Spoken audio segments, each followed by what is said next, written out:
Paz, irmãos, bom dia. Bom, hoje nós vamos iniciar uma nova leitura, né? Finalizamos na aula passada 2 Coríntios, e como nós estamos fazendo uma leitura cronológica, né, das cartas, ou seja, a gente está lendo na ordem que Paulo escreveu, né? Não na ordem que está posta na Bíblia. Até por uma curiosidade, né? Por que está do jeito que está na Bíblia, né? Obrigado, irmão. Lá atrás, quando resolveram agrupar, né, e arrumar os livros, né, as composições do Novo Testamento, eu particularmente não sei dizer quem foi que fez isso, mas a pessoa, né, que fez, ou o grupo que fez, escolheu agrupar, né? Então a gente tem primeiro os evangelhos, depois as cartas de Paulo, depois as chamadas cartas gerais, né? E por fim, teve Atos, né? Depois dos evangelhos, Atos, e lá no final o Apocalipse. E nas cartas de Paulo, a gente vê uma divisão entre cartas às igrejas e cartas pastorais, né? E a gente está começando, obviamente, pelas cartas às igrejas. Nas cartas às igrejas, assim, de forma bem genérica, elas vão da maior para menor, né? As cartas grandes, Romanos, Coríntios e tal, e depois vai diminuindo de tamanho. Mas aquela não é a ordem que Paulo escreveu, né? Então a ordem mais provável, porque até isso também existe algumas dúvidas, mas a ordem mais provável é essa que a gente está lendo, né? Gálatas primeiro, depois as 2 cartas aos Tessalonicenses, depois as 2 cartas aos Coríntios, e agora a gente chega na carta aos Romanos. Então, vamos ler aqui o capítulo 1, do versículo 1 ao 17. E aí Paulo diz o seguinte: Paulo, escravo do Messias Jesus, chamado para ser apóstolo, separado para a boa nova de Deus, a qual foi prometida por ele de antemão por meio dos seus profetas nas Escrituras Sagradas, acerca de seu filho, que como homem era descendente de Davi, e que por meio do Espírito de Santidade foi declarado Filho de Deus, com poder, pela sua ressurreição dentre os mortos, Jesus Cristo nosso Senhor. Por meio dele, por causa do seu nome, recebemos graça e apostolado, para chamar dentre todas as nações um povo para a obediência que vem pela fé. E vocês também estão entre os chamados para pertencerem a Jesus Cristo.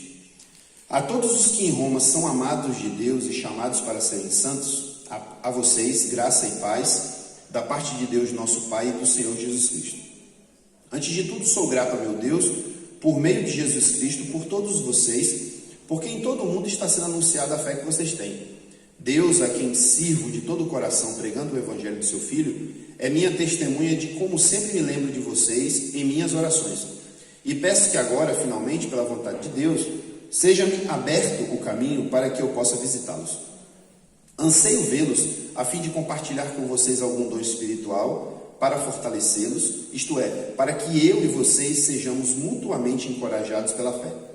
Quero que vocês saibam, irmãos, que muitas vezes planejei visitá-los, mas fui impedido até agora. Meu propósito é ter algum fruto entre vocês, assim como entre os demais gentios. Sou devedor tanto a gregos como a bárbaros, tanto a sábios como a ignorantes. Por isso estou disposto a anunciar o evangelho também a vocês que estão em Roma. Não me envergonho do evangelho, porque é o poder de Deus para a salvação de todo aquele que crê, primeiro do judeu e depois do grego. Porque no evangelho é revelada a justiça de Deus, uma justiça que do princípio ao fim é pela fé. Como está escrito, o justo viverá pela fé. Amém? Bom, antes da gente começar aqui a debulhar, né, o texto de Paulo, eu queria fazer uma breve introdução aqui a essa carta, porque a carta de Paulo aos Romanos, ela é uma das cartas mais densas, né, vamos botar entre aspas, mais teológicas de Paulo, né? Paulo aprofunda muitas coisas nessa carta, e é importante, como eu já tenho falado aqui em relação às outras cartas, é importante a gente entender o contexto, né, daquela igreja. Por que será que Paulo fala algumas coisas àquela igreja e ele, por exemplo, não falou essas coisas a outras igrejas, né? A gente entende, e aí eu acho até que eu já dei esse exemplo aqui, se eu escrevo uma carta pessoal para Jair e eu escrevo uma carta pessoal para Valnei, não vai ser o mesmo conteúdo, né? Eu tenho assuntos a tratar com Jair e eu tenho outros assuntos a tratar com Valnei, né? Se for o caso de eu dar conselhos, eu tenho conselhos específicos para Jair, eu tenho conselhos específicos para Valnei. Então, a mesma coisa acontece com Paulo. E às vezes algumas coisas causam confusão por não ter esse entendimento de que cada igreja tinha uma personalidade, tinha uma necessidade, né? Então, creio que todos vocês sabem que a cidade de Roma era a capital do Império Romano, né? Na verdade, o nome do império se chama Roma por causa da cidade, né? Que existe lá até hoje, na Itália. Os romanos, eles tinham uma cultura própria, né? Tanto é que a língua deles era o latim, que a gente também, né, conhece assim, que sabe que existe. Não é a língua dos cães, né? Para quem de repente acha que é isso. Os cães não falam latim, tá? Mas apesar deles terem a cultura própria deles, eles herdaram, né? A cultura romana herdou muito da cultura grega. Na verdade, isso aconteceu com a maioria dos povos, né? Quando houve as conquistas lá de Alexandre, depois as expansões que aconteceram depois disso. Mas Roma, especificamente, ela absorveu bastante a cultura romana, e é interessante até que a própria mitologia, né, dos romanos é basicamente a mitologia dos gregos. Eles só mudam o nome dos deuses, né? Os deuses lá tipo, eu não sei fazer essa relação, mas digamos, Zeus para o grego tem outro nome para o romano, né? Mas são os mesmos deuses, basicamente. E por causa disso,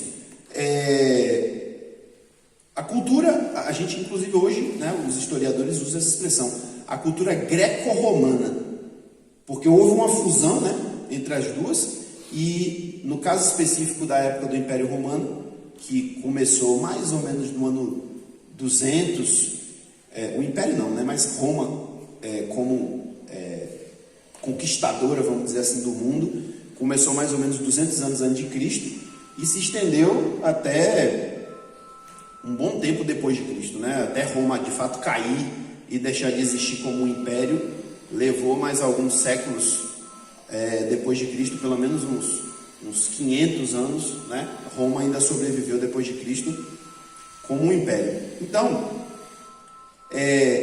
pensando especificamente na cidade de Roma, o fato de Roma ser a sede da capital, né? Onde o imperador estava, o imperador tinha o seu trono ali, naquela cidade.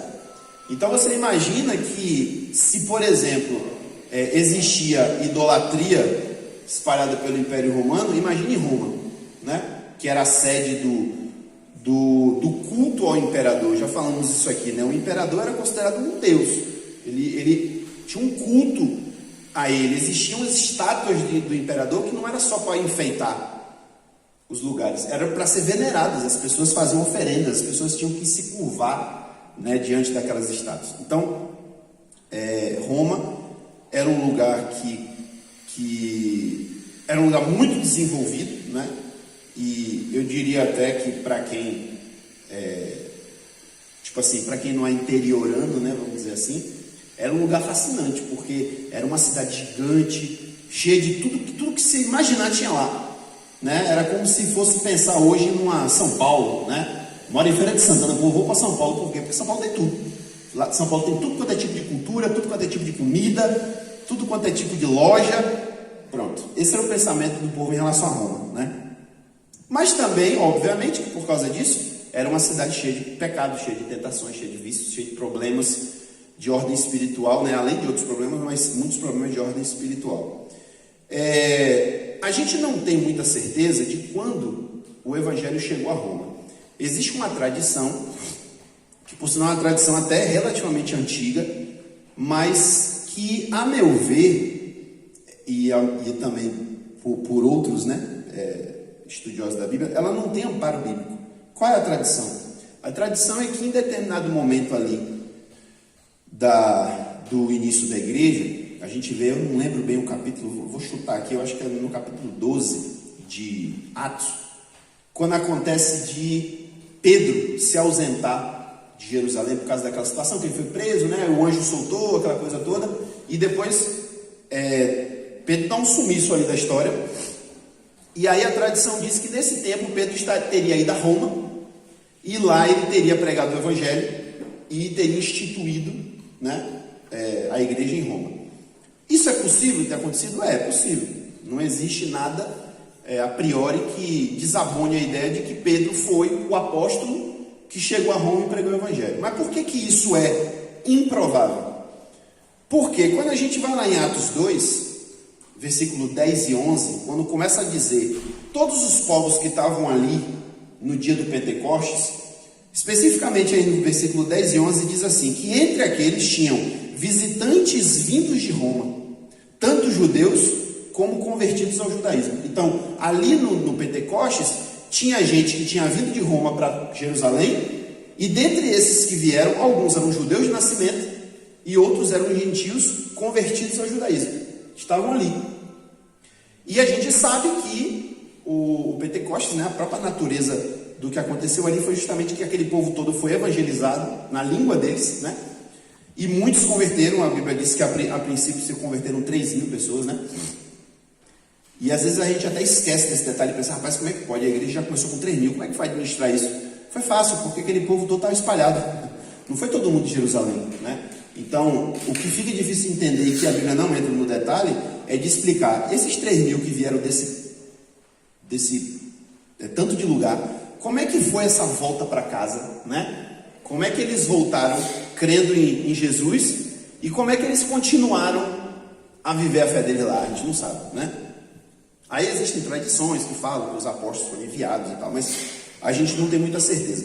O que eu acho que é mais provável, e aí é um achismo, né? Porque a gente não tem essa informação de fato, mas eu acho que pode ter acontecido, é que depois que romanos se converteram e constatou-se que a igreja de fato estava ali, da mesma forma que aconteceu com Samaria, né? O povo de Samaria se converteu. Aí alguém falou, a gente tem que ir lá organizar. Aí mandaram João e Pedro, inclusive, né? Para lá, eles foram lá e organizaram a igreja, oraram para o pessoal receber o Espírito Santo, aquela coisa toda, né? Que a gente já conhece. Então, pode ser que Pedro tenha sido enviado ali, ou ele mesmo, por livre e espontânea vontade do Espírito Santo, tenha ido para ali, e ele tenha organizado a igreja de Roma. Aí eu acho que é plausível. Mas não foi ele que evangelizou os romanos. Hã? Por ele, né? Pois é. Então, e aí ainda tem um detalhe interessante também, que eu vou falar isso aqui bem rápido, para a gente não perder muito tempo com isso, mas Atos 18 diz que na época do imperador Cláudio, isso inclusive é registrado historicamente, fora da Bíblia, o imperador, que na época era Cláudio, ele expulsou todos os judeus da cidade de Roma.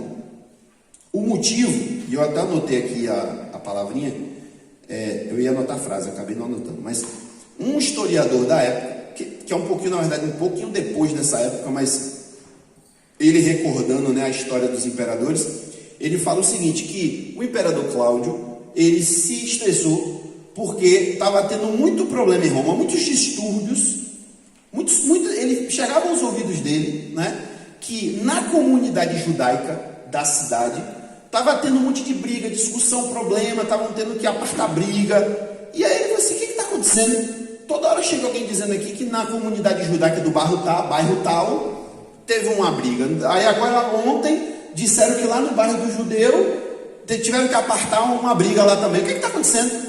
Aí alguém disse a ele o seguinte, rapaz, um tal de Crestos está causando distúrbio na sociedade, na comunidade romana. Aí o que é Crestos? Não sei, deve ser um cara. Só que aí os historiadores dizem, né? Provavelmente o cara que escreveu isso, o historiador que escreveu isso, ele não sabia quem era Cristo. E ele confundiu o nome Christus, né? Lá do latim, por Crestos, que era um nome muito comum entre inclusive os escravos, porque Crestos significa... Eu anotei isso aqui? Acho que não. Crestos significa... eu esqueci a palavra, mas é um nome bom para escravo. Pensa num nome bom para escravo aí. Prestativo, pronto. É o que significa Crestos, prestativo. Na língua dele lá, né? No latim. Mas é altamente provável que ele estivesse se referindo a Cristo.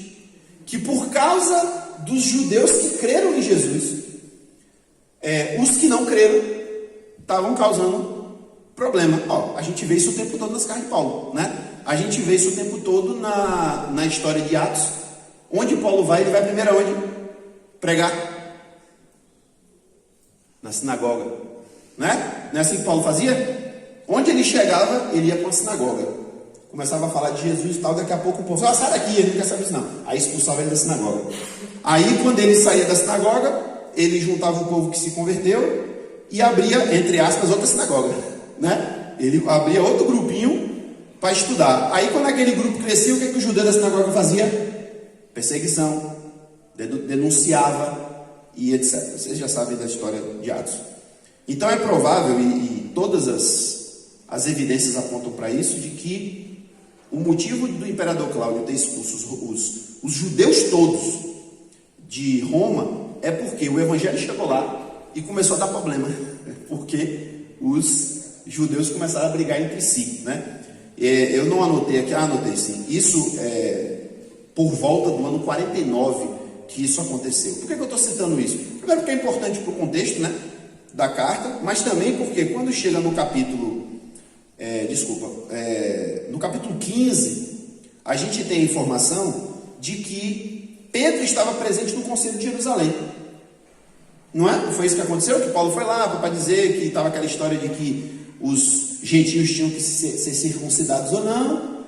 Pedro estava lá, né? E esse concílio aconteceu um ano depois desse problema lá em Roma.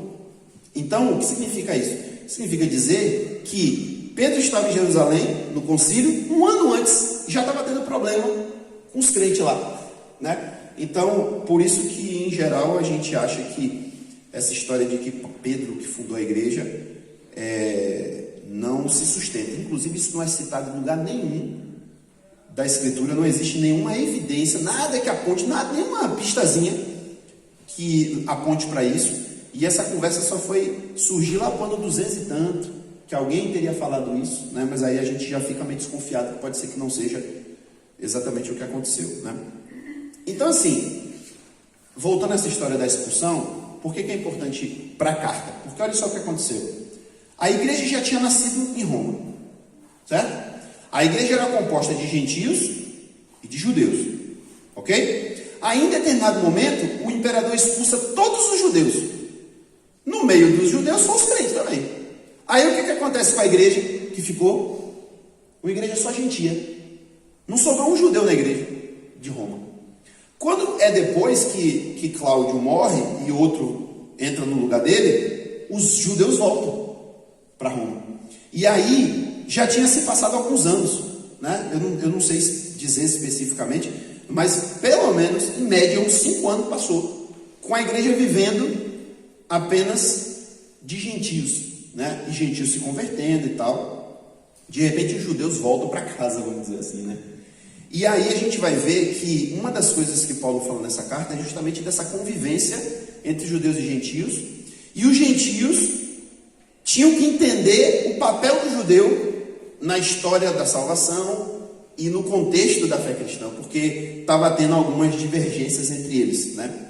E alguns acham que um dos agravantes é justamente esse. Os judeus saíram e depois voltaram. E quando voltaram, parece que não foram muito bem recebidos pelos gentios, né?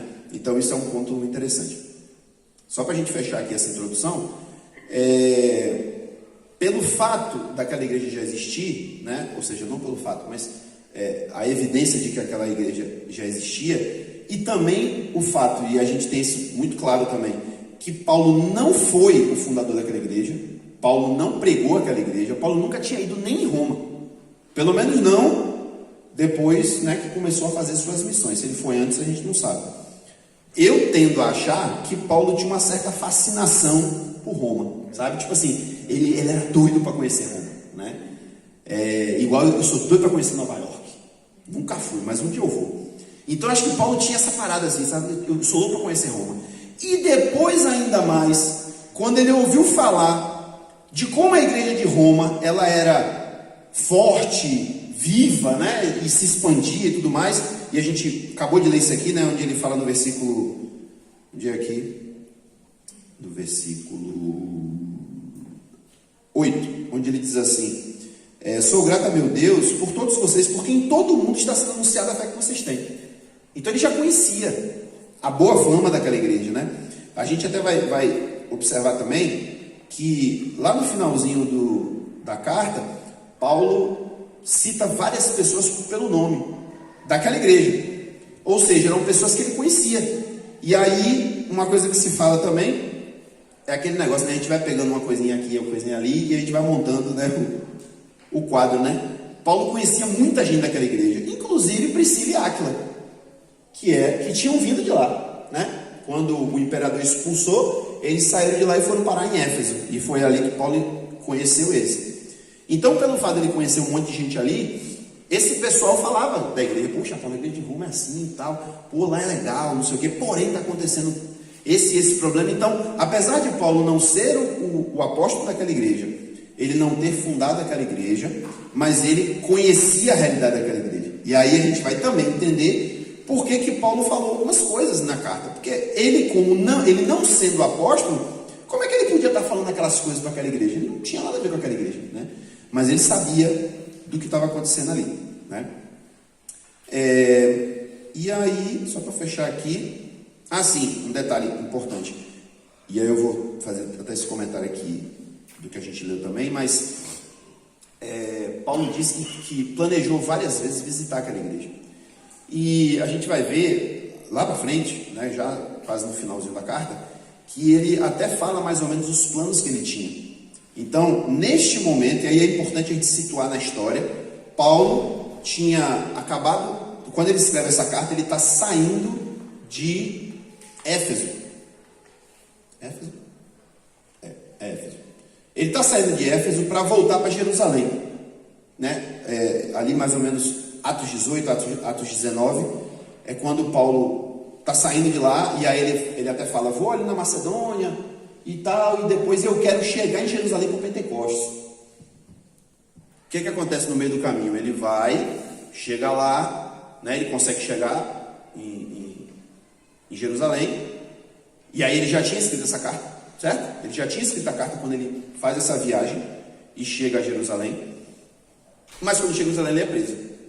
Mas ele fala ali para os irmãos, ele dá a entender que o pensamento dele é o seguinte, ele não fala isso, mas dá a entender que o pensamento dele é o seguinte: vou a Jerusalém para o Pentecostes, e depois, quando eu passar o Pentecostes lá, a primeira coisa que eu vou fazer é vou para Roma. Vou arranjar um jeito de ir para Roma, e lá mais para frente ele ainda vai dizer, isso aí no capítulo 15, ele vai dizer assim: inclusive eu quero que vocês me ajudem, porque eu indo para aí, eu quero que vocês me ajudem para ir para a Espanha, porque eu quero evangelizar a Espanha. Esse era o plano de Paulo. Mas aí Deus fala: não, esse não é meu plano, não é assim que eu quero. Ele acabou indo para Roma, mas não foi do jeito que ele imaginava, né? Ele foi preso, né? Isso, exato, também. Então, a gente não sabe bem por que não existe assim uma explicação clara, né? Mas, como eu disse no começo, a carta de Paulo aos Romanos é a carta mais aprofundada de Paulo. Eu acho, e é uma opinião minha, né, que pelo fato de as outras igrejas serem igrejas de Paulo, né, ou seja, ele fundou, ele acompanhava, ele pastoreava aquelas igrejas, então eram cartas mais pragmáticas, né, ou seja, era para atacar o problema. Então, velho, para com esse negócio de divisão. Aí começa a falar de divisão, aí o outro fala assim: pô, vocês estão querendo voltar para o judaísmo? Aí começa a falar sobre esse assunto, né? Poxa, vocês estão voltando aos mesmos pecados? Aí começa a falar sobre aquele assunto. Então, eram cartas bem objetivas para os problemas.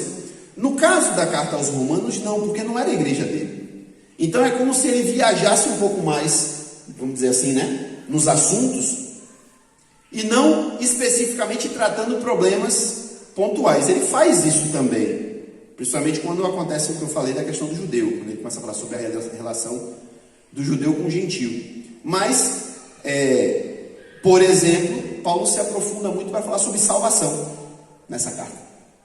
Ele faz algumas pontuações sobre salvação bem profundas, e uma delas, inclusive, é talvez a mais famosa, que é quando ele fala da salvação pela fé, né? Que creio que vocês sabem disso, mas quem não sabe vai saber agora, que o motivo de nós estarmos aqui agora, neste momento, dentro dessa igreja, é porque Lutero, há mais ou menos 500 anos atrás, ele lendo a carta aos Romanos, Lutero, um monge, né, católico, ele começa a estudar o Novo Testamento e começa a estudar a carta aos Romanos, e ele cai nessa passagem onde diz que a salvação vem pela fé, não é pelas obras, para que ninguém se glorie, mas é dom de Deus. E ele começa a meditar sobre isso e fala: rapaz, está tudo errado. O que eu estou crendo, o que a igreja está ensinando está errado. Na época tinha aquela história das indulgências, né? Ou seja, a igreja é igual o governo faz, né? Para arrecadar imposto, inventa um negócio, né? Aí, para arrecadar dinheiro para construir, se não me engano, a própria Basílica de São Pedro, né? Que é o lugar mais famoso lá do Vaticano, eles começaram a vender terreno no céu, né? Então, assim, ó, se você quiser uma casinha assim de 2 quartos lá no céu, o custo é 200 mil, né? Se você quiser uma mansão, é 1 milhão. Aí começaram, né? E Lutero então se levanta contra isso baseado naquilo que ele leu, né? E ele depois, muito tempo depois de todo o processo que aconteceu, tem até filmes, eu recomendo que vocês assistam, ele se convence de que ele não era salvo, né? Ele mesmo se convence: eu não sou salvo, porque não é essa fé que eu tinha, né? E ele passa por um processo de conversão, de fato, e aí surge tudo que a gente conhece como reforma protestante, etc., e chega até a gente, né? Aqui. Então, Romanos, e aí eu estou falando de Lutero, mas existem outras histórias de outros homens de Deus, né, que foram fortemente influenciados por aquilo que Paulo ensinou nessa carta, né, aos Romanos. Bom, então, dito isso, vamos pegar aqui esses primeiros versículos. Eu estava lendo um comentário ontem e o autor falava assim: a introdução à carta aos Romanos bastava ser o versículo 1 e o versículo 7. Não precisava ter mais nada. Paulo só precisava dizer: olha, aqui é Paulo, graça e paz a vocês. Mas ele faz uma introdução que na divisão virou 17 versículos. E aí o autor falava uma coisa interessante. Ele dizia assim, que tudo que Paulo vai tratar, na base de tudo que Paulo vai tratar durante toda a carta dele, ele está lançando aqui, né? Ele começa a meio que lançar os fundamentos daquilo que ele vai tratar na carta. E é interessante, realmente fazendo uma leitura cuidadosa, a gente começa a perceber, poxa, aí aquele negócio: ou Paulo era um cara muito inteligente, ou Paulo era um cara muito inteligente, mas o Espírito Santo é que estava guiando ele, porque é meio que genial quando você analisa a introdução que ele faz e lançando cada pontinho, sabe, como se fosse uma premissa inicial para tudo aquilo que ele vai depois ir tratando lá para frente. Não, então acaba sendo, isso não é introdução, isso é um tratado teológico, basicamente, porque ele aprofunda em muitas coisas já aqui, né? Que também já é uma característica de Paulo, né? Então, por exemplo, ele diz assim, ele falando do Evangelho, que foi prometido de antemão por meio dos profetas, acerca de seu filho, que como homem, versículo 3, que como homem era descendente de Davi e que por meio do Espírito de Santidade foi declarado Filho de Deus, com poder pela sua ressurreição dentre os mortos. Existe uma outra passagem, que eu acabei não anotando aqui qual é, mas existe uma outra passagem, onde Paulo faz uma afirmação muito parecida com essa, a grosso modo, assim, como se ele dissesse assim: Jesus foi elevado à categoria de Filho de Deus pela ressurreição. E aí a gente fica meditando sobre isso e pensa assim, pô, mas ele já não era filho de Deus por natureza, né? E parece que Paulo está dizendo que, não, Jesus virou filho de Deus depois que ele ressuscitou. Bom, quando a gente observa lá o que é dito por Gabriel, né, quando anuncia o nascimento de Jesus, a concepção de Jesus a Maria, ele diz assim, o Espírito Santo vai vir sobre você, vai te cobrir, né, com a sua sombra e tal, e vai ser gerado no seu ventre um filho, uma criança. E aí o Gabriel diz assim, e ele será chamado Filho do Altíssimo, né? Justamente pelo fato de estar sendo gerado pela ação divina. E aí é interessante que a expressão que o anjo fala, ele diz assim, ele será chamado, ou também pode ser traduzido, ele será conhecido como Filho de Deus. Ou seja, o anjo não está dizendo assim, ele vai se tornar Filho de Deus. Ele não chega nem a dizer que ele é Filho de Deus, embora ele seja. Mas ele diz assim, as pessoas vão reconhecer que ele é o Filho de Deus, pelo que está acontecendo, né? E Paulo está falando, na verdade, a mesma coisa. Então ele diz assim, que como homem, e a gente já falou isso muitas vezes aqui, né, sobre a humanidade de Jesus, que como homem, Jesus era um descendente de Davi. Ele veio da linhagem de Davi, e por conta disso ele tinha o direito de ser chamado de Messias, né? Mas que por causa do Espírito de Santidade, ele foi declarado Filho de Deus, né? Algumas Bíblias até colocam esse Espírito de Santidade em E maiúsculo, não sei se a de vocês está assim. Mas, uma vez que Jesus é Filho de Deus, não por causa de outra coisa, mas pelo fato de Deus ter gerado ele, então independe da ação do Espírito Santo na vida de Jesus para ele se tornar o Filho de Deus. Concorda comigo? Ele, por natureza, ele é o Filho de Deus, independente do Espírito Santo. Então eu sou mais tendencioso a achar que quando Paulo fala sobre Espírito de Santidade, ele não está falando do Espírito Santo que tornou Jesus santo, não. É a atitude de Jesus em ser santo. Como a gente fala assim, eu estou com o espírito abatido hoje, né? Ou então, eu estou com o espírito renovado, a gente usa essa expressão, né? Espírito no sentido de ânimo, do nosso interior, né? Então, é como se Paulo estivesse dizendo que, pelo fato de Jesus ter vivido uma vida santa, por causa da santidade da sua vida, então, ele foi reconhecido, não vem de Deus, está falando das pessoas, dos discípulos dele, daqueles que o conheceram, né? Ele foi reconhecido como Filho de Deus, mas ele era Filho de Deus por natureza. E aí ele dá complemento e diz assim, com poder, né? Foi declarado Filho de Deus com poder pela sua ressurreição. Então a ressurreição, ela, vamos dizer assim, é como se fosse a cereja no bolo, né? É o complemento que confirma o fato de que de fato Jesus é quem ele dizia que era, e especialmente aqui pelo que Paulo está falando do Filho de Deus. Lá no começo da igreja, quando o pessoal pregava, e Paulo até em algum momento ele fala isso também, ele fala assim, se você crê que Jesus é o Filho de Deus, você será salvo. É aqui mesmo em Romanos, né? Fala isso. Se no teu coração você crê, com a tua boca você confessar, né? Por aí.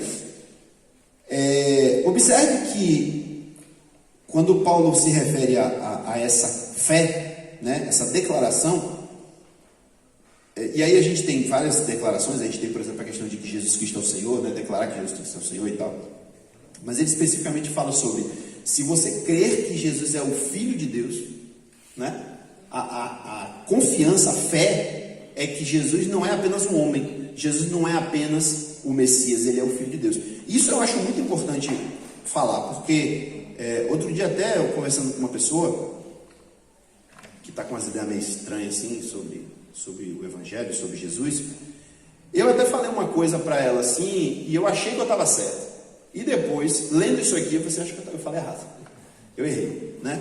Porque a pessoa disse assim, não, eu acredito que Deus mandou Jesus, eu acredito que Jesus é o Messias, mas eu não acredito que Jesus era Deus, eu não acredito que Jesus era divino, eu acredito que Jesus era um homem normal, que Deus escolheu para fazer tudo que ele fez, né? Pela ação do Espírito Santo ele fez aquilo tudo, e ele se tornou o Messias, né? E ele é chamado de filho de Deus, mas não significa que ele, por natureza, é Deus. Aí eu não quis discutir demais a coisa, porque chega numa hora que não adianta mais discutir.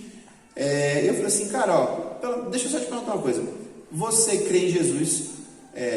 Alguma coisa que eu perguntei assim, tipo assim, você crê que Jesus, você precisa de Jesus para ser salvo? Né? Sim, eu creio. Você crê que Jesus é o seu Senhor? Eu creio. Então tá bom. Segue a vida, né? Não ficar discutindo coisas secundárias. Mas analisando essa passagem de Paulo, ele fala uma coisa muito importante. Ele fala, você precisa crer que ele é o Filho de Deus, né? E baseado na ideia que a gente tem falado já algumas vezes aqui, que Filho de Deus não é todo mundo. Não é todo mundo que é Filho de Deus. E não é a gente que está falando, é a Bíblia, né? Então, o título que Jesus tinha de Filho de Deus era exclusivo, tanto é que ele é chamado de unigênito. O que significa unigênito? O único que foi gerado, né? Eu posso ter 10 filhos, mas de repente eu de fato gerei com a minha mulher. O resto é tudo adotado. Hã? Pois é, bom exemplo, né? Não, mas assim, no caso de Abraão nem fala, porque Abraão, o Ismael era filho dele mesmo, de verdade. Não era com a mulher, mas era dele. Era dele, eu digo isso. Mas se eu adoto um filho, ele é meu filho. Mas ele não é gerado de mim. Ele não tem o meu DNA, ele não tem o meu sangue, né? Se a gente puder usar esse exemplo para Deus, né? Quando se diz que Jesus é o Filho unigênito de Deus, significa dizer que ele tem o DNA de Deus. Claro que não tem, porque Deus não tem DNA, mas vocês entendem o que eu quero dizer, né? A sua natureza, ela é divina, porque ele vem de Deus. Deus é de fato o Pai, porque foi pelo poder de Deus que ele foi criado, gerado, né? No ventre de Maria. Hã? Isso. Então, Paulo faz essa colocação, né? Declarado Filho de Deus, com poder pela sua ressurreição dentre os mortos, Jesus Cristo. E aí, no versículo 5, ele diz assim: por meio dele, e por causa do seu nome, recebemos graça e apostolado para chamar dentre todas as nações um povo para a obediência que vem pela fé. E aí ele complementa: e vocês, né, romanos, também estão entre os chamados para pertencerem a Jesus Cristo. Aqui a gente começa a ver o que eu falei anteriormente das bases que Paulo está assentando para o que ele vai discutir lá na frente. Quando ele diz, ele fala uma coisa assim que a priori é trivial, ele está falando uma verdade aqui, mas não parece que é nada muito profundo, mas porque ele diz que ele, Paulo, recebeu o chamado para ser apóstolo, né? Para chamar, convocar, pregar, né? A salvação do Evangelho, dentre todas as nações, sem tirar nenhuma. Todos os povos precisavam ouvir aquilo. E é interessante esse detalhe, quando a gente avalia o seguinte, que Paulo é chamado o apóstolo dos gentios, né? É chamado, inclusive o próprio Jesus, quando o Espírito Santo, né, quando fala lá que iria chamar eles e tal, fala especificamente que ele levaria Paulo para pregar entre os gentios e a poderosos, né? Existe se não me engano, é quando Deus fala com Ananias. Ananias fica temeroso de ir lá orar por Paulo, né? E aí vai adiante essa história aí de Paulo. Independente de Paulo ser chamado apóstolo dos gentios, Paulo nunca pregou só para gentios. É como eu falei agora há pouco. Onde Paulo chegar, você pode pegar esse Atos, pegar toda a história aí de Paulo em Atos, e você vai ver isso acontecendo. Onde Paulo chegava, o que ele fazia primeiro? Procurava judeu. Até quando ele chega ali em... Onde é que Lídia morava mesmo, hein? Lídia. Não é minha sogra, não, é da Bíblia. Não, não é a Caia, não. Alguém lembra onde Lídia morava? Acho que é Filipe, não é Filipos, não. Lá naquele lugar lá que ela morava. Esqueci o nome agora. Quando Paulo chega naquela cidade, ele não encontra uma sinagoga. Passa meio despercebido isso, mas a Bíblia não diz que eles vão e procuram no dia do sábado. Assim, no dia do sábado, eles foram para a beira do rio para poder orar. Porque naquela cidade não tinha uma sinagoga, mas eles eles iriam atrás de uma sinagoga, né? Mas não acharam. Aí onde eles foram? Aí, precisa saber a história, né? Tem umas bíblias que tem até esse comentário aí, que fala o seguinte, que em cidades onde não existiam sinagogas, os judeus da cidade geralmente se reuniam na região fora da cidade, né? Eles saíam da cidade, se tivesse um rio, eles iam para a beira do rio, se tivesse um campo, eles iam para essa área rural, né? Para se reunir no dia do sábado, para orar, para ler a Bíblia, né? Quando eles tinham. Então, essa atitude de Paulo de ir para a beira do rio é porque ele queria ver se achava os judeus lá. Olha que interessante. E ele não acha, ele acha quem? Ele acha a Lídia lavando roupa, né? Prega para ela, se converte. Então, onde quer que Paulo fosse, o primeiro lugar que ele ia era uma sinagoga. Ele procurava o povo dele. Ele começava a pregar o evangelho dentro da sinagoga. E aí, geralmente, o que acontecia é que alguns judeus de nascimento, né, alguns judeus, de fato judeus, se convertiam, mas, aparentemente, a quantidade maior de gente que se convertia eram os gentios, que meio que queriam ser judeu, mas não viravam judeu, né? É aquele cara que a gente já falou aqui algumas vezes, né, chamado de tementes a Deus. Era um romano, um grego, enfim, uma pessoa que não era judia, mas que lia a Bíblia judaica, acreditava no Deus do judeu, ele queria ter relacionamento com esse Deus do judeu, ele orava ao Deus do judeu, ele prestava culto a esse Deus, mas ele não era judeu, porque ele não era circuncidado. O que faltava para esse cara, para ser judeu, era ser circuncidado, né? Mas por uma coisa ou por outra, eles não tomavam esse passo, né? Esse último passo de fato virar o que a Bíblia chama de prosélito, né? Um convertido ao judaísmo. Então muitos desses, eles criam. Aí, quando Paulo não achava mais audiência entre os judeus, muitas vezes era expulso da sinagoga, não deixavam mais ele pregar. Aí ele fala, beleza, já fiz a minha parte, já apresentei Jesus para vocês, não querem, agora eu vou para os gentios. Aí ele ia e começava a dar mais atenção aos gentios, né? Por que eu estou dizendo isso? Porque lá à medida que a gente for ler a carta de Paulo, principalmente quando ele começar a falar sobre o judeu, etc., lá pelo capítulo 7, 8, 9 e 10 de Romanos, a gente vai ver que Paulo vai deixar muito claro isso aí. Principalmente com os gentios, de dizer, gentios, não se gabem, não fiquem achando que Jesus fundou a igreja para vocês. Não é assim não. A igreja é para vocês e para o judeu. Ainda lhe digo mais, é primeiro para o judeu. E ele fala isso aqui, né? No versículo 16, ele fala que o evangelho é o poder de Deus para a salvação de todo aquele que crê. Primeiro do judeu, depois do grego, né? Genericamente o gentil. Oi? Não entendi. Porque até historicamente, a gente não precisa nem considerar isso como uma afirmação teológica, doutrinária. Vamos considerar isso como uma afirmação histórica. Jesus nasceu em Israel e pregou para quem? O judeu. Jesus não pregou para um gentil. E os gentios que apareceram no caminho de Jesus, muitas vezes até Jesus falou assim, opa, não, você não. A história da mulher, né? Sirofenícia, por exemplo, né? Senhor, minha filha, não sei o que, e Jesus nem respondeu. Quando a mulher insiste mais, ô Senhor, os discípulos, né? Como sempre os discípulos, né? Ô Senhor, manda essa mulher embora, você enchendo o saco. Né? Aí Jesus vira para a mulher e fala assim, me desculpe, mas eu não fui enviado. Olha o que ele diz, eu não fui enviado aos gentios, eu fui enviado aos filhos de Israel. Aí a mulher fala lá aquilo tudo e Jesus vai e atende ela, né? Mas aquilo ali foi um ponto fora da curva, aquilo ali foi uma exceção. Porque Jesus não pregava para os gentios, ele pregava só entre o povo de Israel. E você falou do samaritano, mas se você for olhar a atitude de Jesus em relação ao samaritano, Jesus considerava o samaritano também do povo de Israel. Porque apesar deles serem um povo meio misturado, né? Historicamente tem lá aquela história que eles, né, foram deportados, depois voltaram, misturou, não sei o quê. O próprio judeu da Judéia e o judeu da Galiléia não consideravam o samaritano judeu de verdade, mas a gente percebe que na cabeça de Jesus, o samaritano também fazia parte do povo. Apesar das misturas, né? Mas ele também considerava como se fosse o povo de Israel. Então por isso que ele pregava livremente ali. Ele pregava, ele curava a gente, ele passava por Samaria de boa, né? A própria mulher samaritana, ele não teve problemas em evangelizar aquela mulher, né?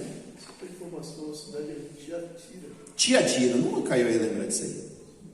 Tiatira. É a mulher da Lígia. Isso. Então é lá que não tinha a sinagoga. Pois é, tem várias. Tiatira é uma ótima tia. Onde é que eu estava aqui? Então, quando Paulo fala para chamar dentre todas as nações um povo para obediência, ele já está meio que jogando a dica de dizer, olha, o evangelho não é só para vocês, não, Romanos. O evangelho não é só para os gentios, não. Não é só para os gregos, não. O evangelho é para todas as nações. Não existe nenhuma nação que não deva ser chamada para o arrependimento e para conhecer Jesus e para crer em Jesus, né? Aí no 7 ele faz a parte também da introdução. Aí no versículo 8 ele diz assim: antes de tudo sou grato ao meu Deus, por meio de Jesus Cristo, por todos vocês, porque em todo o mundo está sendo anunciada a fé que vocês têm. Eu vou pegar aqui rapidamente, eu nem ia fazer isso, mas vou pegar aqui rapidamente o finalzinho lá do capítulo, até porque sinceramente eu estou até meio com medo que quando a gente chegar no último capítulo de Romanos, a gente não tenha muito o que comentar, porque ele basicamente vai falar, manda um abraço para não sei quem, né? Fala com não sei quem que quando eu for eu vou levar um cuscuz. É só um negócio tipo, sabe, tipo mandando abraço. Mas só para vocês terem uma noção aqui, ó, eu vou falar rapidamente aqui, ó. Ele está mandando, né, esses recados aqui do último capítulo para pessoas que estão em Roma, ok? Então ele fala, bom, primeiro ele fala, uma tal de irmã Febe está indo aí, receba ela bem, isso aqui. Aí ele começa no 3. Saudem a Priscila e Áquila. Priscila e Áquila estavam lá, em Roma. Meus cooperadores em Cristo. Papapá. Saudai também a igreja que está em sua casa. Eles tinham uma igreja que se reunia na casa deles. Então, aquele pessoal lá da casa deles, ó, manda um abraço para eles lá. Saúdem a Epêneto. Que nome lindo. Epêneto. Bom nome para filho, que ainda não teve filho, hein? Ó, Epêneto. Saúdem Epêneto, meu coligado, cadê como que ele fala aqui? Meu amado, que é das primícias da Caia, ou seja, foi um dos primeiros que se converteu lá em Corinto, naquela região lá, né, da Caia. Ele conhecia Epêneto, ele estava lá em Roma. Saúdem a Maria. Quem é essa Maria? Não sei. Pode ser até a Maria, mãe de Jesus, quem sabe, né? Mas tinha lá uma Maria que ele conhecia. Saúdem a Maria, trabalhou muito por nós. Saúdem a Andrônico e Júnias, meus parentes. Ó. E a gente não sabe nem o que ele quer dizer com isso. Se de fato era parente de sangue dele, tipo primo, tio, tal, ou se ele fala isso no sentido de que eles também eram judeus, né? Porque existe também essa possibilidade. Talvez ele estivesse dizendo isso, né? Que eles eram judeus e ele ainda complementa. E meus companheiros na prisão, ó, os quais se distinguiram entre os apóstolos e que foram antes de mim em Cristo, ou seja, ele já tinha se convertido antes de mim. Eu até acho, na minha opinião, que quando ele fala meus parentes, é porque é parente mesmo. Porque, por exemplo, Priscila e Áquila também eram judeus, né? E ele não fala, saiu de Priscila e Áquila, meus parentes. Ele especificamente fala que Andrônico e Júnias eram parentes. Então, provavelmente, era gente da família dele mesmo, que morava ali. Saúdem a Amplias, meu amado no Senhor. Saúdem a Urbano, outro nome bonito, embora é nome de arroz, né? Mas saúdem a Urbano e a Estaques. Olha o tanto de gente que Paulo conhecia em Roma. Saúdem a Apeles. Saúdem a família de Aristóbulo, outro nome lindo para filho também. Saúdem a Herodião, meu parente, ó, outro parente de Paulo. Saúdem os da família de Narciso. Saúdem a Trifena e Trifosa, quem tiver filha gêmea. Saúdem a Trifena e Trifosa, as quais trabalham no Senhor. Saúdem a amada Pérside. E aí ele vai aqui, ó, ele vai até o 15, pedindo para mandar abraço e recado para os amigos e parentes dele que estavam lá. Olha o tanto de gente que Paulo conhecia naquela igreja. Então, diante disso, né, diante desse detalhe interessante aqui, a gente percebe que Paulo sabia exatamente como era aquela igreja, ele sabia dos problemas daquela igreja, ele conhecia de primeira mão todos os avanços, né, todo o crescimento daquela igreja, ele sabia de tudo sobre aquela igreja. E é por isso que ele diz: em todo mundo está se anunciando a fé que vocês têm. Talvez até pelo modo como ele fala, ele não tivesse apenas informação dessas pessoas, né? Mas também porque, de fato, pessoas que talvez viajassem, né? E eu estou falando especificamente de crentes, né? Os cristãos que viajavam e passavam por lá, voltavam dizendo: rapaz, a igreja de Roma é uma bênção, né? E ele fala: poxa, todo mundo está falando bem dessa igreja de Roma, né? Eu tenho que conhecer, né? Tanto meus amigos falam, quanto gente que eu nem conheço está falando que a igreja lá é uma bênção. Então, é o que ele está dizendo aqui. Então, por isso que Paulo, ele vai ter, vou chamar assim, ele vai ter subsídio para poder falar as coisas que ele fala, né? Ele não vai falar só da cabeça dele, ele vai falar de coisas que ele ouviu falar daquela igreja. Ele vai, inclusive da questão aí que eu falei dos problemas entre judeus e gentios, né? Certamente ele ouviu isso das próprias pessoas, né? Que ele conhecia, que passaram essas informações para ele. E aí ele fala: eu sempre lembro de vocês, né? Nas minhas orações, Deus é testemunha disso e tal. Tá. Versículo 10. Aí ele diz assim: em minhas orações peço agora, finalmente, pela vontade de Deus, que me seja aberto o caminho para que eu possa visitá-los. Aí no versículo... Opa, acho que eu pulei um negócio aqui, peraí.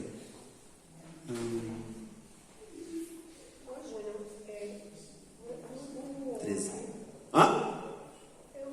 Você pulou aquela parte que ele disse que queria compartilhar um dom com você? Não pulei ainda não, vou chegar lá. Eu estou aqui no 10, mas é porque eu queria complementar aqui com o 13, porque ele fala assim: peço agora finalmente, pela vontade de Deus, que me seja aberto o caminho para que eu possa visitá-los, ou seja, que se abra uma oportunidade, né? Aí no 13 ele diz assim: porque, irmãos, saibam que muitas vezes eu planejei visitá-los, mas fui impedido. Ele queria ter ido várias vezes e não conseguiu ir, né? E aí quando ele fala que foi impedido, só nos faz lembrar da situação em que Paulo está naquela, se não me engano, aí é a segunda viagem missionária dele, quando ele já não está indo com Barnabé, né? Ele está indo com Silas e acho que mais alguém, e aí eles voltam para aquela região onde eles tinham evangelizado, ele e Barnabé, né? Inclusive Tiatira, acho que estava no meio. Mas aí eles falam: bom, a gente já visitou as igrejas, a gente já organizou o que tinha que organizar e tal, vamos para onde agora? Aí a Bíblia diz que eles tentaram subir, aí eu não lembro, acho que é Bitínia, né? Tentaram entrar na Bitínia, não conseguiram. Não se fala o que aconteceu, só fala assim: eles tentaram ir para Bitínia e não conseguiram. Aí no versículo seguinte fala: então eles tentaram ir um pouquinho mais pro leste, né? Não, pro oeste da Bitínia. Aí diz: mas o Espírito Santo impediu. Era para Chile que dizia. Não, era na região ali onde hoje é o norte da Turquia, né? Aquela região lá em cima da Turquia. Aí ele tenta ir para a ponta da Turquia, o Espírito Santo também não deixa. Aí diz claramente isso lá em Atos, assim: o Espírito de Cristo os impediu. O que foi que aconteceu? Não sei. O barco quebrou, não sei nem que não era barco, né? Eles estavam, acho que o cavalo ia ter quebrado, né? Ou enfim, ouviram alguma coisa: tá perigoso a estrada, não sei o que foi que aconteceu. Eu sei que alguma coisa aconteceu, eles foram impedidos. E diz explicitamente: o Espírito Santo. Aí fica parecendo, quando você vai ver a trajetória que eles vão, fica parecendo como se, não sei se vocês já viram esses labirintos de rato, sabe aqueles labirintos de rato? Às vezes os estudiosos, né, os cientistas, eles fazem assim uns labirintozinhos para poder testar algumas coisas com o rato. Aí bota para ver se ele acha o caminho, não sei o quê. Aí às vezes assim, o rato está indo pelo caminho, aí ele vai e fecha um caminho. Aí o rato vai tentar achar outro caminho. E aí eu vou falar uma coisa que não é verdadeira, é uma coisa de um filme, mas no filme o cara, ele estava testando uma hipótese, não é nem um filme, acho que é uma série. Ele estava testando a hipótese de que a mente, isso é ficção, tá? Que a mente, ela pode viajar no tempo. E aí ele faz um experimento lá com os ratos e ele bota o rato num labirinto que ele já tinha posto o rato nesse labirinto antes. Aí o rato começa a pegar o mesmo caminho que ele já tinha pegado antes, que ele já tinha achado o queijo. Aí ele começa a fechar os caminhos. Aí o rato vai e pega outro caminho. Aí ele fecha aquele caminho, o rato pega outro caminho. Eu sei que o rato acaba chegando num lugar que ele quer, né? E Deus estava fazendo isso com Paulo. Eu vou para cá. Aí, opa, não dá. Eu vou para cá. Opa, peraí. Aí começou a fechar. Eu quero descer então. Não. Aí Jesus foi fazendo assim. Aí eles chegaram no porto de Troade e falaram, e aí? O que vai acontecer? A gente está tentando ir para todo lugar, não consegue. Vamos ficar aqui e vamos orar. É agora, Que aí ele fala, vamos ficar aqui, vamos orar e vamos ver o que Deus quer. De repente Deus quer que a gente vá para casa, não sei. Deus deve estar chateado com a gente. Aí naquele momento, estando em Troade, que era um porto inclusive, né? Que era um porto que atravessava justamente de onde hoje é a Turquia para Macedônia, que era a Europa. Aí Paulo tem a visão, né, do macedônio que fala, passa para Macedônia e vem nos evangelizar aqui, nós estamos precisando de você. Aí ele entende, é por isso que Deus não queria que a gente fosse para outro lugar, Deus queria que a gente fosse para lá, né? Existe um ditado, uma frase que é assim, nós vemos até o final da curva, Deus viu além da curva, porque Ele está acima de nós. Nós só estamos olhando ali, não sabemos o que vai acontecer lá adiante, mas Deus está lá cima, é isso que aconteceu com Paulo. Deus está vendo que para lá ele não podia ir. Nós falamos isso quarta-feira, né? A gente falou sobre isso quarta-feira. Que a gente faz os nossos planos. A gente tem as nossas vontades. Ok, isso não é pecado, né? Você tem as suas vontades. Mas, muitas vezes, as suas vontades são coisas idiotas, ridículas. Você pede a Deus alguma coisa e que se enquadra naquilo que Tiago fala. Vocês estão pedindo mal. Vocês estão pedindo o seu próprio deleite. Deus vai atender? Não vai, né? E eu esqueci o que eu ia falar. E tudo de Paulo é oração. Sim. Não, eu ia dizer que a gente faz os planos, mas Deus é que no final das contas é que diz o que é o certo e o que é errado. A resposta está na mão dele, né? Ele é que vai dizer. Então, a gente estava falando isso por causa da oração, né? Que falava de oração e Jesus fala, peça e vocês vão receber e tal. Fica parecendo assim, então eu posso pedir o que eu quiser, né? Só que quando a gente vai ver outras passagens bíblicas que complementam isso, vão dizer, segundo a sua vontade, se for um pedido bom, que Deus considere bom, né? Não um pedido mau, nem um pedido egoísta. Então Deus, que é o Pai, o nosso Pai, e a gente que é as crianças besta, boba, que não sabe de nada, ignorante, a gente acha que sabe um monte de coisa, não sabe nada, né? Deus é que dá a resposta dizendo, não vou dar não. Aí eu quero ir, mas não vai não. Ô Senhor, eu queria, quantas vezes eu já pedi para ir embora de feira? Me desculpe dizer, eu detesto feira. Sério, desde o dia que eu cheguei aqui eu quero ir embora. Mas meu pai aqui, né, aquela coisa, meu pai e minha mãe, aí fiquei preso. Sério mesmo, fiquei preso. Eu também era meio idiota, porque se eu não fosse tão besta como eu sou, talvez eu tivesse me jogado para ir para onde eu queria ir, né? Mas hoje eu penso que não é só a minha incapacidade de tomar decisões boas. É porque Deus não quis. Deus não quis, Deus fechou. Você teve coisa boa. Com certeza tive. E ainda tenho, né? Eu, por exemplo, fiz um plano uma vez com um amigo, que ele tinha uma família lá no Paraná. Eu tinha uma loucura de morar em Curitiba. Só que ele tinha uma família ali perto. Não, nem Tiatira não. Perto dali. Aí eu falei assim, não, já presta, né? Já presta. Aí ele, vamos lá, minha avó mora lá. Tem até um lugarzinho pra gente morar lá no fundo. A gente, depois que se estabelecer, não sei o quê, a gente fez 1000 planos. Hoje eu falo com ele assim, rapaz, o que foi que aconteceu com aqueles planos que a gente fez? Por que não deu certo? Né? Porque ele também não foi não, ele ficou aqui. Ele acabou não indo, porque ele também tinha vontade de ir embora. Morava lá. Então assim, quem dá o resultado é Deus. A mesma coisa aqui, principalmente aqui. Porque Paulo, ele era um servo do Evangelho de Cristo. E quem é o dono do Evangelho? Quem é o que comanda as coisas? É Deus. Então Deus estava guiando ele para o caminho que ele queria. Quando a gente vê essa situação aqui, e a gente até, eu confesso que quando eu leio essas coisas de Paulo, eu fico até com pena dele. Eu falo assim, rapaz, Paulo fez N planos, né? Mas Jesus fez um negócio assim, totalmente diferente e desagradável. Desagradável. Mas me permitam dar um spoiler aqui, tá? Vou dar um spoiler. Se você não quiser spoiler, fecha o vídeo. Mas o spoiler é o seguinte, Paulo está dizendo isso aqui hoje, né? Para esse pessoal. Olha, eu quero visitar vocês, tomara que Deus abra uma porta e tal. Deus abriu a porta.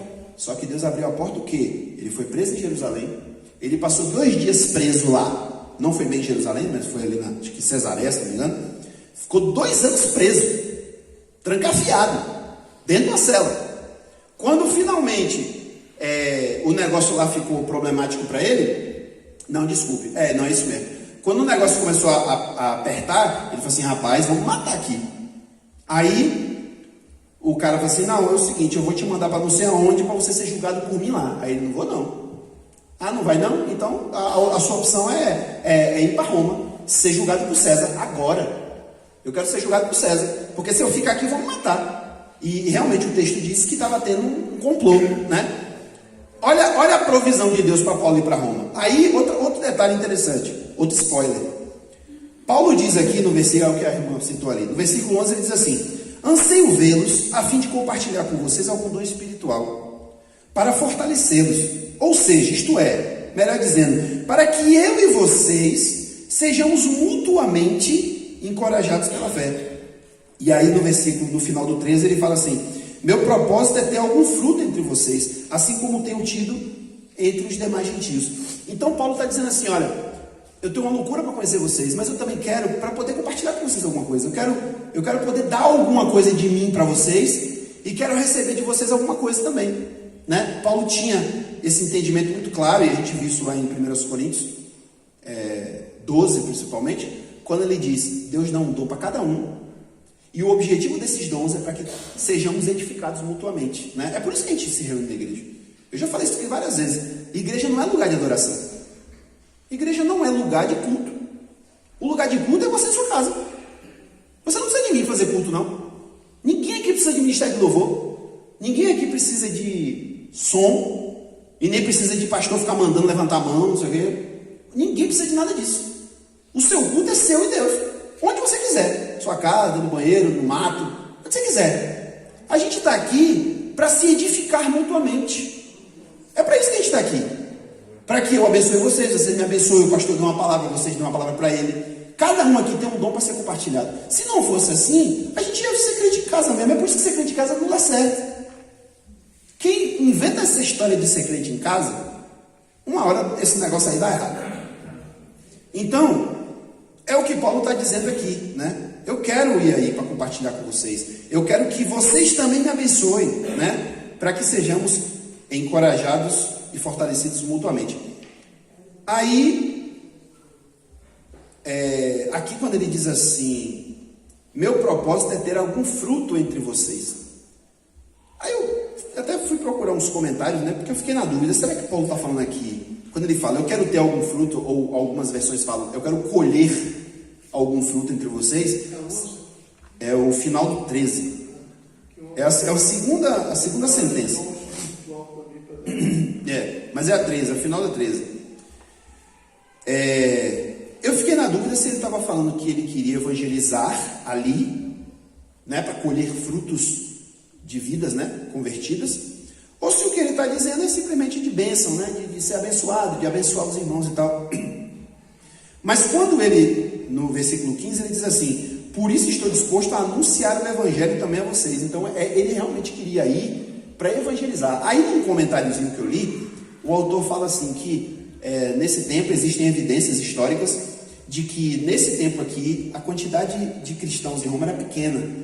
Eles representavam coisa de tipo 1% da população romana. Era um grupo relativamente grande, né, se comparado, mas em relação ao todo, né, de Roma, era um grupo pequeno. Ou seja, tinha muita gente para evangelizar ainda em Roma, né? Então, Paulo provavelmente está falando realmente nesse sentido. Olha, eu quero ir aí para ajudar vocês, para fazer a igreja crescer, né? Eu já estou fazendo isso entre os gentios, Deus tem me abençoado lá, e eu agora tenho o desejo de que Deus me use aí também entre vocês. Aí voltando lá a coisa dos planos de Deus, esse era o plano de Paulo. Bom plano? Paulo está falando alguma coisa errada aqui? Ele está desejando alguma coisa ruim aqui? Do ponto de vista de Deus, eu sei que é difícil responder isso, mas do ponto de vista de Deus, do que a gente conhece de Deus, né, e tal, será que Deus olhou para essa intenção de Paulo e falou assim, não, velho, não pensa isso não, tá errado. Acha que Deus pensou isso? Não, Deus está falando coisa boa aqui. Eu quero ir para abençoar vocês, eu quero colher frutos, eu quero pregar o evangelho aí onde vocês estão. Beleza. Só que o que Deus fez com Paulo? Quando ele vai preso para Roma, a Bíblia diz que ele tinha até uma certa liberdade mas ele tinha uma liberdade restrita, né? Então, a liberdade que ele teve ele conseguiu alugar uma casa em Roma, ele vivia em prisão domiciliar e ele podia receber quem ele quisesse. Talvez tivesse uma tornozeleira eletrônica, né? Que ele não podia sair. Não, e a tornozeleira eletrônica dele era um guarda. Tinha um guarda que ficava ali na porta da casa, ou dentro de casa, não sei como é que funcionava, mas o guarda ficava ali tomando conta para ele não sair da casa. Ele ficou preso 2 anos esperando o julgamento, que nunca aconteceu, por sinal, mas ele ficou preso lá. A Bíblia diz, no finalzinho de Atos termina assim, Paulo ficou 2 anos ali, naquela casa alugada, recebendo quem ele quisesse, e por causa do fato dele estar lá, diz que ele pregou o evangelho para um monte de gente assim, preso dentro de casa. Ele pregou o evangelho. Aí Atos não diz isso, mas se não me engano é aqui também em Romanos. Não é em Romanos, é mais para frente. É numa outra carta dele lá, não lembro qual é, numa das cartas da prisão, né, que ele escreveu estando preso.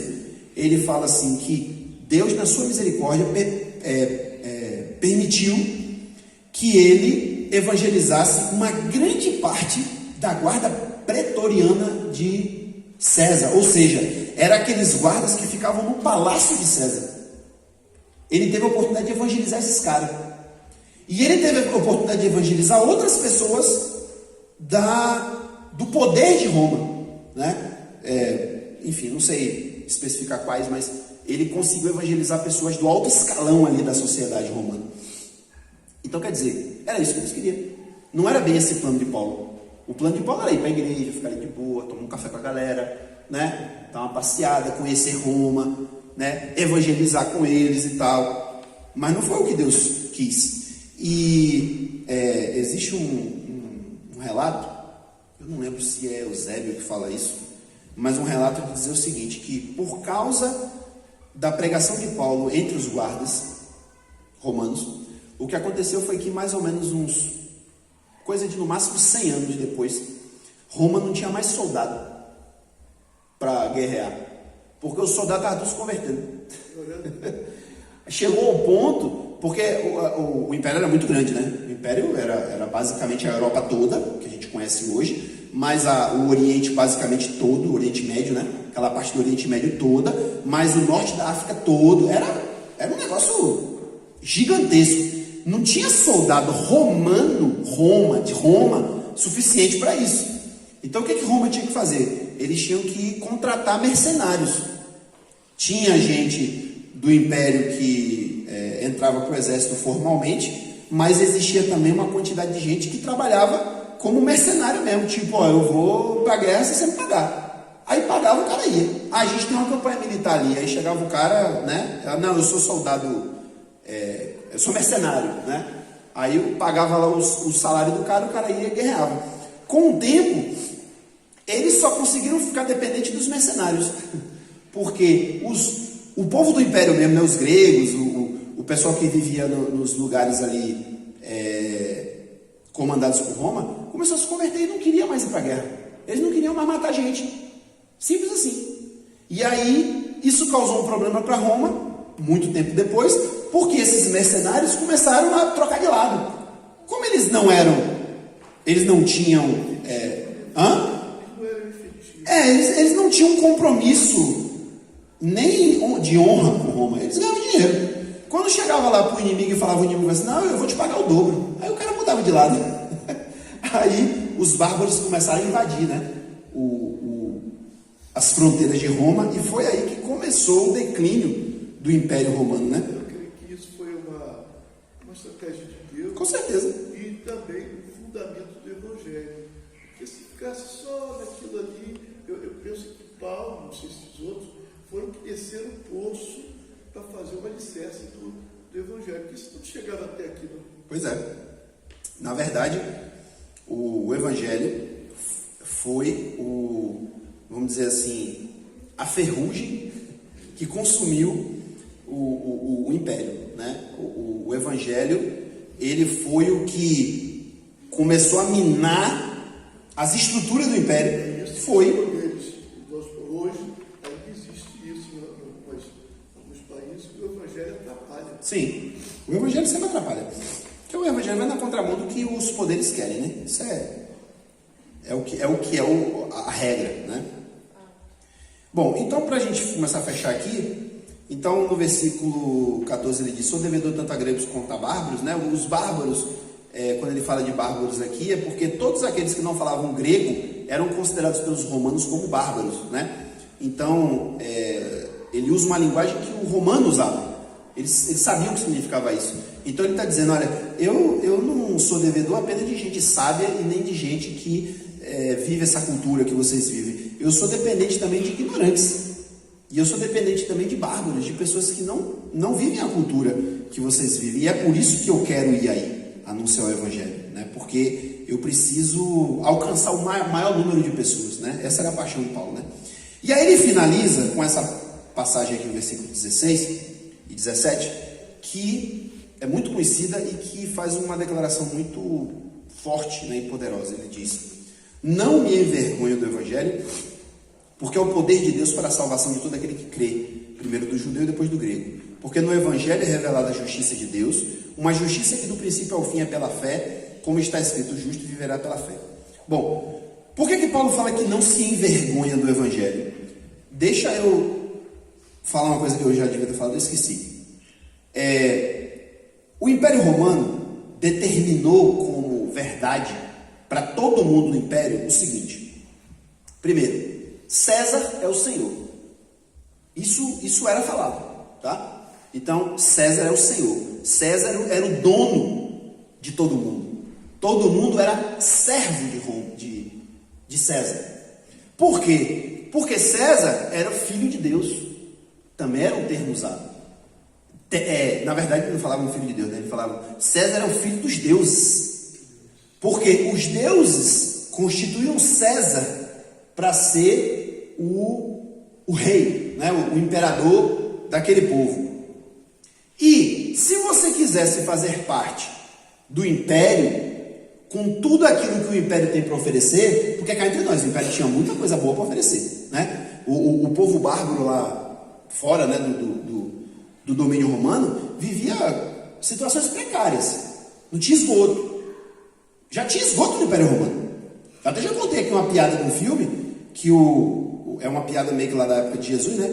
Aí o camarada começa, como se fosse um zelote, não um judeu zelote. Aí ele começa a publicamente falar assim: nós temos que acabar com o governo de Roma, nós temos que nos levantar contra eles. E tudo, isso mesmo e tal. Temos que acabar com os romanos.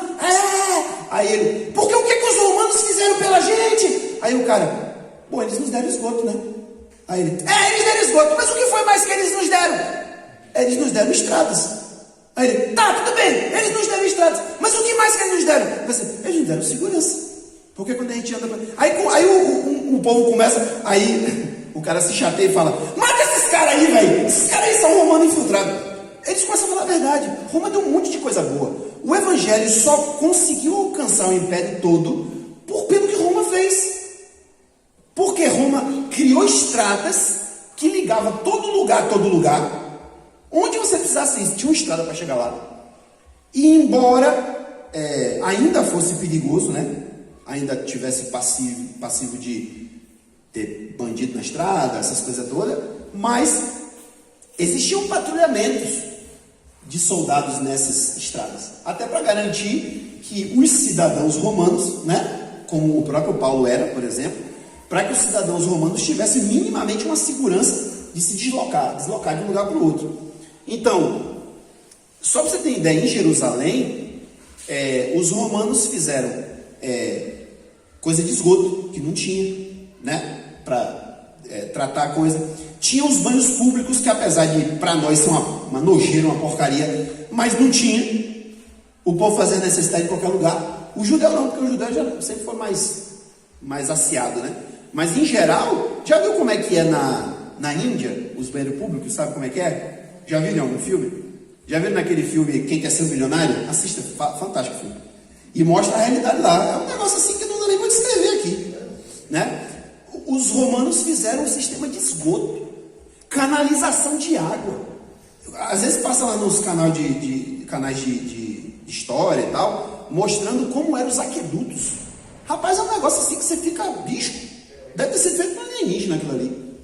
Porque é um negócio de arrombar, o cara pegar a água lá do rio, lá não sei quantos quilômetros, e eles conseguiam distribuir isso para a cidade toda. Eles tinham um sistema perfeito. Então assim, se você quiser fazer parte deste império, com tudo que o império tem para te oferecer, você precisa aceitar César como filho de Deus e como Senhor. Era quase isso que era o evangelho, entre aspas, de Roma, né? Como é? César era um homem. César era o cargo, né? César era o cargo do imperador. Só que não era familiar. Era um traía o outro, matava e tomava lugar, né? Com raras exceções, um filho sucedeu o pai. Mas na maioria das vezes não era o que acontecia. Geralmente era um general que matava e entrava. No caso, por exemplo, de Calígula, se não me engano, que era um cara que era todo pervertido e maluco, o pessoal se cansou, né? O Senado se cansou dele e falou assim: bora matar esse cara, bicho. Aí elegeram: vamos matar ele e vamos botar você no lugar. E mataram o cara e botaram outro lugar. Era assim, né? Mas percebam, vocês estão entendendo onde eu quero chegar? Olha a mensagem que Roma passava, né?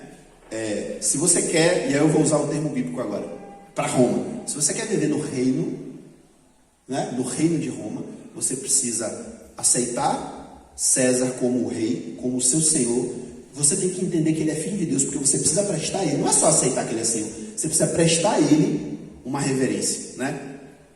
E outras coisas mais. Então, o evangelho vinha e batia de frente com isso, porque o evangelho dizia: não, o reino não é esse, não, o reino é o reino de Deus, é o reino dos céus.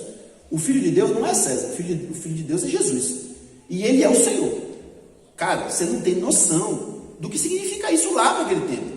Hoje a gente fala, não significa nada, porque César não significa nada pra gente, Roma não significa nada pra gente. Mas naquele tempo, aí eu vi até uma palavra de um pastor chamado Paul Washer, e ele estava falando isso, né, sobre a questão da perseguição, que ele acredita que vai acontecer, eu também acredito, que vai acontecer com os cristãos em todo o mundo. E ele fala assim: não se engane, foi até uma boa oportunidade para falar isso, porque é uma coisa muito interessante. Ele fala assim: não se engane, cristão, crente, achando que quando a perseguição começar, ela vai começar assim: vamos perseguir aquelas pessoas piedosas e justas que estão seguindo a Jesus, que estão vivendo o verdadeiro evangelho, né? Você não vai ser, eu estou falando isso para você mesmo, para você que está me ouvindo agora, você não vai ser perseguido porque você é justo, porque você faz as coisas certas, porque você crê em Jesus, porque você está querendo viver os princípios da Bíblia. Não é por isso que você vai ser perseguido.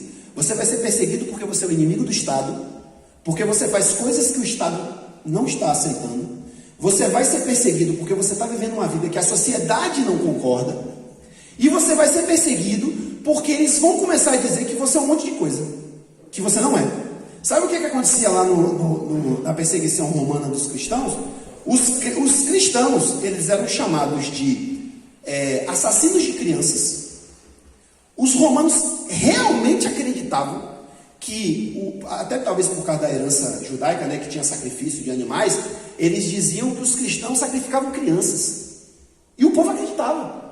Então, quando o povo mandava os cristãos para o Coliseu para morrer, ninguém ia achar que quem estava morrendo ali era uma pessoa que fazia tudo certo, que era justa, que pagava as contas, sabe, que era um bom pai. Não, eles viam aquelas pessoas como molestador de criança, como gente que estava desagradando os deuses, que estava afrontando o imperador, porque não estava reconhecendo que o imperador era o Senhor. Você está entendendo o que eu quero dizer? Então, nenhum de nós aqui vai ser perseguido por coisa boa. A gente vai ser perseguido por coisa ruim. Vão atribuir a nós, e isso já está acontecendo, vão atribuir a nós coisas ruins. Inclusive de dizer assim, não estão vivendo o que Jesus pregou. Eles dizem que são servos de Cristo, mas olha o que eles estão falando. Olha o que eles estão dizendo. Então, até esse ponto vai chegar. Vão dizer que nós não somos... Nós não estamos vivendo o evangelho verdadeiro, porque o evangelho verdadeiro é o que eles estão falando. Então o Paul Washer falou isso, achei interessante, porque é exatamente o que acontecia naqueles dias. E um outro ponto que também acontecia entre os romanos é que, e aí Paulo fala isso, eu acho que foi no começo de Coríntios, 1 Coríntios, que ele fala assim: o evangelho é loucura para o grego e é escândalo para o judeu, né? O evangelho não encontra, a priori, boa receptividade nem entre judeus nem entre gentios. Por quê? O judeu acha que a ideia de um Messias pendurado na cruz é um escândalo. Isso é escandaloso. O Messias não veio para ser pendurado. O Messias veio para guerrear, para vencer e tal. Para o grego, né, o não judeu, era uma afronta porque, e aí já falamos isso aqui, eles não aceitavam a ideia de ressurreição. Eles achavam que tudo que era físico era ruim, maligno, e tudo que era espírito era bom. Então a ideia de que alguém que morreu e virou espírito, voltar para o corpo de novo, é ruim, né? É uma ideia péssima. Então, era loucura, inclusive, alguém voltar dos mortos, ressuscitar. Isso é loucura, né? E, principalmente para os romanos, a pregação do evangelho era vergonhoso para eles. As coisas que se dizia, né, era vergonhoso. Não sei se você já ouviu falar disso, eu já estou encerrando. Hitler, quando Hitler começou o movimento nazista, ele que não é besta, né, que ele era um ótimo político, ele se travestiu de cristão. Ele fez associação com a Igreja Católica, né, ele usava vamos dizer assim, até o linguajar cristão, porque a Alemanha era um país cristão, né? Protestante, inclusive, né? Por influência de Lutero diretamente. Mas, quando ele se estabeleceu, né, como vamos chamar assim, o ditador da Alemanha, ficou claro que o que ele queria era uma nova religião. E isso é muito falado hoje, inclusive. Isso é um ponto meio obscuro da época da Segunda Guerra, que hoje está se falando muito. Ele queria uma nova Bíblia, ele queria um novo culto, e inclusive esse novo culto dele era um culto baseado em um monte de coisa de paganismo. Ele ia fazer uma mistureba lá, de coisas antigas, né, da cultura viking e das culturas antigas lá do povo lá alemão, e misturando algumas coisas com o cristianismo também. Por que Hitler pensava assim? Era só porque ele era pagão? Não. É porque ele achava que as coisas que o cristianismo pregava, e ele entendia que o cristianismo tinha vindo do judaísmo, e ele odiava os judeus, ele achava que as coisas que o judaísmo ensinava eram para pessoas fracas. Dá outra face? Não. A gente tem que ser forte. Nada de dar outra face. Quem vai bater sou eu. Né? Essa história de que o mais humilde é que vai ser, não. É o mais forte. Essa era a cultura do nazismo, né? É a cultura do mais forte. Inclusive, até na época fizeram muita associação com a questão do Darwin, né? Porque o Darwin falava justamente essa questão do mais forte. Então, basicamente, aquilo que Darwin falava da natureza era o que Hitler acreditava que eles tinham que fazer. Então, para Hitler e para os nazistas, o evangelho era uma vergonha. Porque era coisa de gente fraca, era coisa de gente pobre, era coisa de gente burra, né? E para o romano acontecia a mesma coisa. Eles pensavam do mesmo jeito. Essa história aí de Jesus, não sei o que, essa história aí é para gente ignorante. Não à toa que até hoje é assim, né? Muita gente pensa assim, né? Então por isso que Paulo fala, eu não me envergonho do evangelho. Eu não tenho motivo para me envergonhar. Porque o evangelho é o poder de Deus para a salvação de todo aquele que crê. E quando ele fala de poder aqui, ele está falando de poder sobrenatural. E de fato né? Quantos de nós aqui tiveram uma mudança radical que não sabe nem explicar o que aconteceu, né? Da noite para o dia, você não ficou perfeito, você de repente até não abandonou todos os seus vícios, todos os seus maus costumes, mas a sua mente mudou. Você mudou. Da noite para o dia você, rapaz, que loucura. Eu já não estou pensando como eu estava pensando ontem. Milagre. Isso é milagre. Não existe psicologia que faça isso. Se não mudou, não tem conversão, né? Então é isso que ele está dizendo. O evangelho é o poder sobrenatural de Deus para a salvação de todo aquele que crê. Primeiro do judeu, depois do grego. Porque primeiro realmente foi oferecido ao judeu. E aí ele finaliza dizendo, porque no evangelho é revelada a justiça de Deus. A justiça é o quê? É aquela questão da retidão, né? De agir corretamente, de viver uma vida conforme a vontade de Deus. No evangelho é revelada a justiça de Deus, uma justiça que do princípio ao fim é pela fé. No grego fala que começa e termina em fé. Ela começa em fé, porque você crê que aquilo, né, é a verdade, e termina em fé porque você permanece nela, né? Como está escrito, o justo viverá pela fé. Quando a gente for falar mais sobre essa questão da fé, a gente aprofunda mais até nessa passagem aí de Abacuque, né? Esse o justo viverá pela fé, está em Abacuque 2,4. Então a gente entra mais em detalhes. Quando ele fala do grego e do judeu era a religião, né? E o grego era a Filosofia. Né? E ele diz assim, Deus dizendo, Esculhambar, bagunçar. eu vou fazer confusão nessas sabedorias, né? Ou seja, realmente para o grego isso era uma utopia. Amém. Deus abençoe. Se Deus quiser, semana que vem estaremos aqui de novo.